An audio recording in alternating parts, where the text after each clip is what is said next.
Hi అండి అందరికీ. పుదీనా పచ్చడిని ఎప్పుడు చేసుకునే విధంగా కాకుండా ఇలా ఒకసారి ట్రై చేయండి. చాలా అంటే చాలా బాగుంటుంది. ఇది మనకి రైస్‌లోకి, టిఫిన్స్‌లోకి ఎందులోకైనా బాగుంటుందండి. అయితే ముందుగా దీని ప్రాసెస్ చూసేద్దాం. ఇలా ఒలిచేసుకున్న పుదీనాని వాష్ చేసి పక్కన పెట్టేసుకోవాలి. ఇలా ఒక స్టవ్ పై ఒక ప్యాన్ పెట్టుకొని అందులో ఈ పప్పులన్నీ వేయించుకోవాలండి. ఫస్ట్‌గా పచ్చిశనగపప్పు, మినపప్పు అండ్ ధనియాలు ఇవి కొంచెం లైట్‌గా ఫ్రై అయిన తర్వాత కొంచెం జీలకర్ర కూడా వేసుకొని మంచిగా ఫ్రై చేసుకోవాలి. ఇది మంచి ఫ్లేవర్ అలా వస్తుందండి ఫ్రై అవుతున్నప్పుడే. ఆ తర్వాత లాస్ట్‌లో కొంచెం నువ్వులు కూడా వేసుకొని ఫ్రై చేసుకొని పక్కన పెట్టేసుకోవాలి.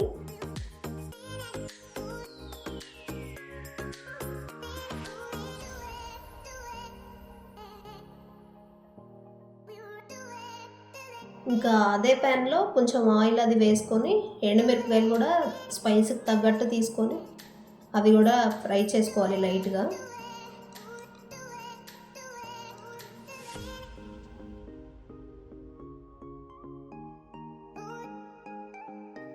అవి ఇంకా పక్కన పెట్టేసిన తర్వాత అదే ఆయిల్‌లో పుదీనా కూడా వేసుకొని ఫ్రై చేసుకోవాలి.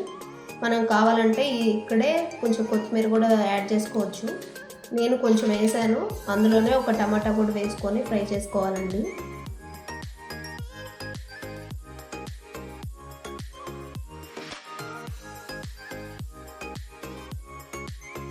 ఈలోగా ఒక మిక్సీ జార్ తీసుకొని మనం ఫస్ట్ ఫ్రై చేసి పెట్టుకున్న పప్పులు ఉన్నాయి కదా, అవి మిక్సీ పట్టేసుకోవాలి.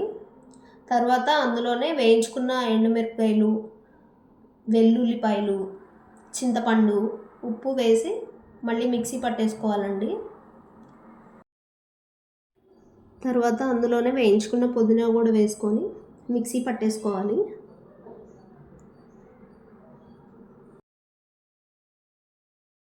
మిక్సీ పట్టేటప్పుడే హాట్ వాటర్ అది యాడ్ చేసుకోవచ్చు. చట్నీ ఏమైతే ఏం పాడవదు. తర్వాత దీనికి ఇంకా తాలింపు అది రెడీ చేసుకుందాం.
మనకి తాలింపు అయితే మంచిగా ఫ్రై అయిపోయింది కాబట్టి ఇంక ఇందులో చట్నీ అది యాడ్ చేసుకోవచ్చు.